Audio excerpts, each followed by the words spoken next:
அப்போ அந்த ash card எங்க? நாங்களும் அத பத்தி தான் யோசிச்சுட்டு இருந்தோம்.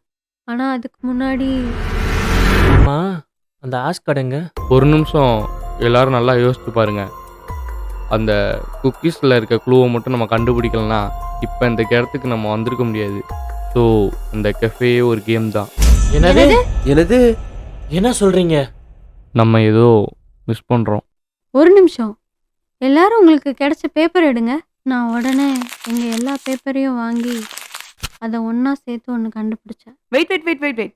இப்போ நான் சொல்றேன். அதுதானே அந்த ஆஷ் கார்டு. ஆமா. Super Jenny. ஸோ இவங்க வேற. இது ரொம்ப முக்கியம் பாருங்க.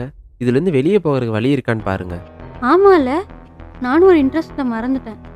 சரி வாங்க எல்லாரும் வெளியே போங்க என்னன்னு பார்க்கலாம். நான் வரல, நீங்கள் போங்க. எனக்கான சொல்யூஷன் இங்கே கிடைக்கும்னு நினைக்கிறேன். நீங்களாம் வரலனாலும் பரவாயில்ல, நாங்கள் போகிறோம்.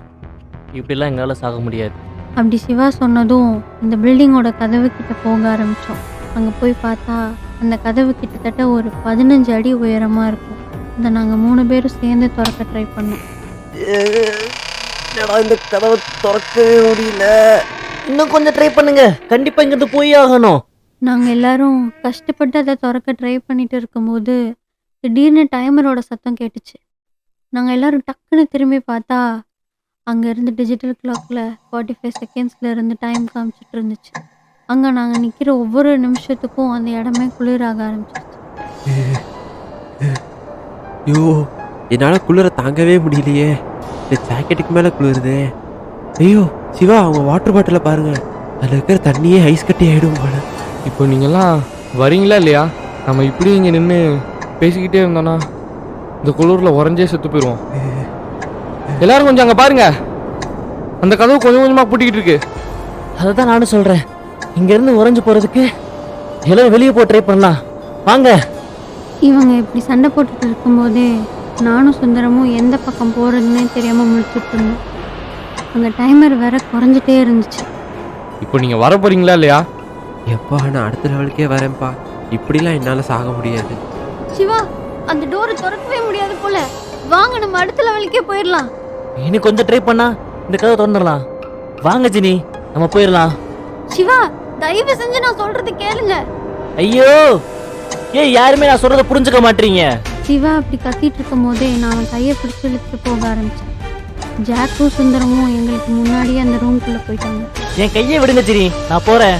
தயவு செஞ்சு வாங்க சிவா, நான் இன்னொருத்தவங்களை என் லைஃப்ல இழக்க விரும்பல. என்னது?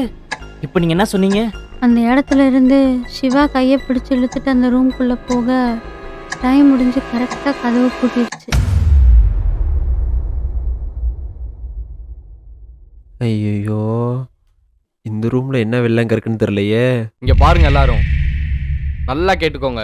நம்ம எல்லாம் இங்கேருந்து தப்பிக்கணும்னா இங்கே இருக்கிற எல்லா டாஸ்க்கையும் நம்ம கம்ப்ளீட் பண்ணாதான் முடியும். நம்ம யாராவது ஒரு ஆள் தப்பு பண்ணாலும் இங்கே இருக்க எல்லாத்தையும் அது பாதிக்கும். ஆமா, ஜாக் சொல்றது கரெக்ட் தான். நம்ம எல்லாரும் ஒண்ணா இருக்கணும். சரி, இன்னமே என்ன முடிவு எடுத்தாலும் எல்லாரும் ஒன்னாவே எடுக்கலாம். நாங்க எல்லாரும் அந்த ரூமை சுத்தி முத்தி பார்த்துட்டு இருந்தோம். அந்த ரூம் நடுவுல ஒரு இரும்பு சேர் இருந்துச்சு. இதுல முக்கியமான விஷயம் என்னன்னா, அந்த ரூமோட தரையே இரும்பால தான் செஞ்சிருந்துச்சு. அப்போ திரும்பவும் அந்த வினோதமான வாய்ஸ் எங்களுக்கு கேட்டுச்சு.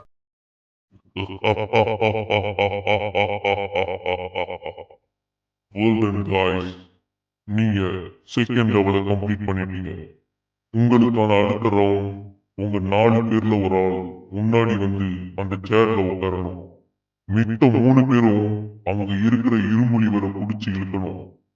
சேர்ல உட்கார்ந்து இருக்கிறவங்க ஸ்கிரீன்ல தெரிகிற 5 கேள்விக்கும் கரெக்டா பதில் சொல்லணும். அப்படி உங்களுக்கு பதில் தெரியலனா உங்க டீம்ல இருக்கிறவங்க அந்த இருமொழி வரை இழுத்துட்டு உங்க பதில சொல்லணும். ஆனா ஞாபகம் வச்சுக்கோங்க, உங்க டைம் நெருங்க நெருங்க உங்களோட சாவும் நெருங்க ஆரம்பிச்சிடும். Your time starts now.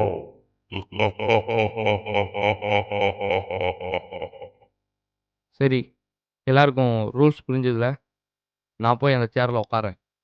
In case எனக்கு ஆன்சர் தெரிலனா அந்த இரும்பு லிவரை மட்டும் கொடுத்து இழுத்து ஆன்சர் சொல்லிடுங்க. அதுவும் சரிதான். இங்க இருக்கிறதுலே நீங்க தான் ஜீனியஸ். நீங்களே போங்க.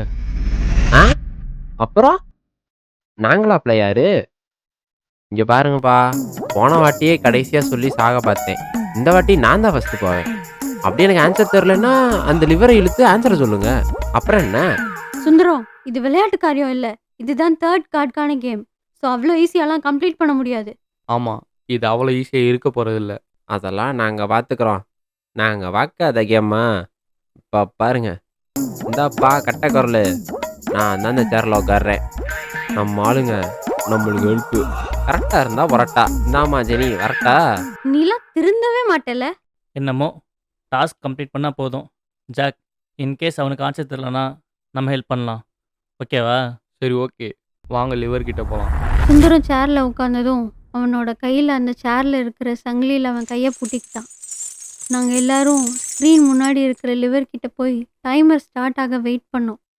அப்போ சுந்தரம் அவனோட 2 கையை கட்டினதும் டைம் ஸ்டார்ட் ஆச்சு. டாஸ்கோட கேள்வியும் ஸ்க்ரீனில் வந்துச்சு. இருங்க, நான் படிக்கிறேன். எவர் கையிலும் சிக்காத கல் எங்கேயும் விற்காத கல்லா? அப்படின்னா இது ஏதோ ரிடில்ஸ் மாதிரி இருக்கு. ஆன்சர் என்னவா இருக்கும்? விக்கலு. சரியான விடை. அடுத்த கேள்வி இன்னும் 10 வினாடிகளில். டேய், உனக்கும் அறிவு இருக்குடா. பரவாயில்லையே. நாங்களாம் யாரு? சுந்தரம் அப்படி சொன்னதும் அடுத்த கேள்வி ஸ்க்ரீனில் வந்துச்சு. வீட்டுக்கு வந்த விருந்தாளியை வரவேற்க ஆள் இல்லையா? ஏன் எல்லாரும் வெளில போயிட்டாங்களோ? சுந்தரம் அப்படி சொன்னதும் எங்கள் எல்லாருக்கும் எலக்ட்ரிக் ஷாக் விழுந்த மாதிரி இருந்துச்சு. என்னடா சாக்கடிக்குது? ஓகே, அப்போ நம்ம தப்பாக ஆன்சர் சொன்னால் இந்த இரும்பு தலையில் நிற்கிறதுனால நமக்கு சாக்கடிக்குது. ஸோ நம்ம இன்னும் ஜாக்கிரதையாக ஆன்சர் பண்ணணும். அப்படி ஜாக் சொல்லிட்டு இருக்கும் போதே சுந்தரத்தோட சேர்ல இருந்து ஷாக் அதிகமாயிட்டு இருந்துச்சு. என்னடா ஷாக் அடிக்குது? நாளா வரல. இந்த சேர்ல இருந்து நான் எந்திக்க போறேன். சுந்தரம் எந்திக்க ட்ரை பண்ண உடனே எங்களுக்கும் சுந்தரத்துக்கும் இன்னும் அதிகமா ஷாக் அடிச்சிச்சு. யோ, முதல்ல நீ நவராதையா, எங்களுக்கும் சாக்கடிக்குது. இப்போ யாருக்காவது ஆன்சர் தெரியுமா? எனக்கு ஆன்சர் தெரியும். இருங்க, நான் லிவர் இழுத்து ஆன்சர் சொல்றேன். ஜெனி, ஒரு நிமிஷம். நான் அந்த லிவர் இழுத்து என்னோட ஆன்சரை சொல்ல ஆரம்பிச்சேன். ஃபுட் டெலிவரி பண்றவங்க. நான் லிவர் இழுத்து தப்பான பதில சொன்னதும் ஷாக் நிக்காம எல்லாருக்கும் அடிச்சுட்டே இருந்துச்சு. சுந்தரத்துக்கு இன்னும் அதிகமா அடிச்சிட்டு இருந்துச்சு. ஜெனி, அவசரப்பட்டு அந்த லிவரை பிடிச்சி இழுக்காதீங்க. ஷாக் இன்னும் அதிகமாகுது. எப்பா, எல்லாரும் அந்த பிள்ளையை கையை வச்சுட்டு சும்மா இருக்க சொல்லுங்கப்பா. அப்போ வேற வழி இல்லாம ஜாக் மறுபடியும் அந்த லிவர் இழுத்து அவரோட ஆன்சரை சொன்னாரு. அதோட ஆன்சர் செருப்பு. சரியான விடை. அடுத்த கேள்வி இன்னும் 5 வினாடிகளில். சாரிப்பா, கொஞ்சம் அவசரப்பட்டுட்டேன். இந்தாமா, இங்க வந்து உட்காந்து பாரு, அப்ப தெரியும். அங்க பாருங்க, அடுத்த கொஸ்டின் வந்துருச்சு. உலகம் முழுவதும் பறந்து செல்வான், ஆனால் ஒரு மூலையை விட்டு நகர மாட்டான். யாரா அவன்? என்னவா இருக்கும்? எனக்கும் எந்த ஐடியாவும் இல்லை. சுந்தரம், உனக்கு தெரியுமா? சுந்தரம்! அப்படி சிவா கூப்பிட்டு இருக்கும் போதே சுந்தரத்தோட சேர்ல அதிகமா ஷாக் அடிச்சிட்டு இருந்ததை பார்த்தோம். இப்ப எல்லாரும் சுந்தரம், டேய் சுந்தரம், என்னடா சுந்தரம், ஆச்சு? சுந்தரம்! என்னாச்சு சுந்தரம்? என்னடா? என்னால முடியல. சேர்ல ஷாக் அடிச்சுட்டே இருக்குது. சீக்கிரம் ஆன்சர் சொல்லுங்க. சுந்தரம் அப்படி சொன்னதும் எங்களுக்கு இருக்கிற பயம் இன்னும் அதிகமாக ஆரம்பிச்சிருச்சு. அப்போ ஜாக் உடனே, சுந்தரம், கொஞ்சம் யோசிச்சு பாருடா, ஆன்சர் தெரியும். ஆமா சுந்தரம், கொஞ்சம் யோசித்து பாரு. என்னால முடியல, என்னை காப்பாத்துங்க. இதை தவிர வேற வழியே இல்லை. ஜாக் அப்படி சொல்லிட்டு திரும்பவும் அந்த லிவர் இழுத்தாரு. ஷாக் இன்னும் அதிகமாக ஆரம்பிச்சு.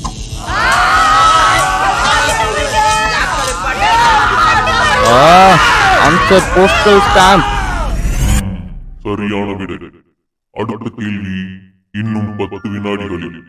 ஜாக் அப்படி சொன்னதும் சுந்தரத்துக்கு இன்னும் ஹெவியா ஷாக் அடிக்க ஆரம்பிச்சு. சுந்தரத்தால ஒரு வார்த்தை கூட பேச முடியல. அப்போ சிவா, ஜாக், ஏன் இப்படி பண்ணீங்க? லிவர் இழுக்காம ஆன்சர் பண்ணிக்கலாம்ல? அப்படி பண்ணியிருந்தா நமக்கும் ஷாக் இன்னும் அதிகமாக இருக்கும். அப்போ சுந்தரத்துக்கு என்னாலும் பரவாயில்லையா? நான் அவனை காப்பாற்ற தான் ட்ரை பண்ணேன். கைஸ், இன்னும் 2 கொஸ்டின் தான் இருக்கு. ப்ளீஸ், சண்டை போடுறதுக்கு நமக்கு நேரம் இல்லை. அப்படி அவங்க சண்டை போடுற நேரத்துல அடுத்த கொஸ்டின் ஸ்க்ரீன்ல வந்துச்சு. அப்போ சிவா அதை படிக்க ஆரம்பிச்சாரு. இன்னும் வந்து அடுத்த கொஸ்டின். தாய் குப்பையிலே, மகள் சந்தையிலே. கைஸ், நல்லா யோசிச்சு இந்த வாட்டி பதில் சொல்லணும். சுந்தரம், இந்த கேள்விக்கு உன்னால பதில் சொல்ல முடியுமா? சுந்தரம், இன்னும் கொஞ்சம் ட்ரை பண்ணுடா. ஆன்சர் நீ சொன்னாதான் நீ தப்பிக்க முடியும்டா. ஆன்சர் ஆன்சர் எனக்கு தெரியாது. சுந்தரம் நல்லா யோசி. தாய் குப்பையிலே, மகள் சந்தையிலே. டெய்லியும் நம்ம யூஸ் பண்ணுறதான். ஐயோ, நான் தான் முடியலன்னு சொல்றேன்ல, என்னை எப்படியாச்சும் காப்பாத்துங்கயா. சுந்தரத்தால ஒழுங்கா பேச முடியாத நிலைமையில இருந்தான். அப்போ சிவா உடனே, ஸோ உன்னை எப்படி காப்பாத்துறது? ஜாக், உங்களுக்கு ஆன்சர் தெரியுமா? எனக்கு ஆன்சர் தெரியும். ஆனால் நான் லிவரை இழுத்தா சுந்தரம் சாக்கடித்து செத்துருவான். இதுக்கு ஒரே வழி, சுந்தரம் தான் ஆன்சர் சொல்லணும். சுந்தரம் ப்ளீஸ்டா ஆன்சர் சொல்லுடா. நாங்க எல்லாரும் அவன் உயிரை காப்பாத்த அவன் ஆன்சர் சொல்ல சொன்னோம். சுந்தரம் உடனே கண்ணை மூடி யோசிச்சு ஒரு ஆன்சர் சொன்னான். அப்போ நெல், அதுதான் அதுதான் ஆன்சர். உமி குப்பைக்கும் நெல் சந்தைக்கும் போகும். சரியான விடை. இது உங்களுக்கான கடைசி கேள்வி. இன்னும் 2 வினாடிகளில். சூப்பர்டா சுந்தரம், இதுதான் கடைசி கேள்வி. எல்லாரும் கவனமா இருங்க. அங்க பாருங்க, கொஸ்டின் வந்துருச்சு. இருங்க நான் படிக்கிறேன். தலை இல்லாதவன் தலையை சுமப்பானா? இது தலை இல்லாதவன் தலையை சுமப்பானா? ஏய், தலையில எப்படி தலையை சுமக்க முடியும்? அப்ப சுந்தரத்துக்கு இன்னும் ஷாக் அதிகமா அடிக்க ஆரம்பிக்க என்னாலயும் அங்க நிக்க கூட முடியல. என்ன இவ்வளவு ஷாக் அடிக்குது? என்னாலையும் பேசக்கூட முடியல. சுந்தரம் ப்ளீஸ் டக்குன்னு ஆன்சர் சொல்லு.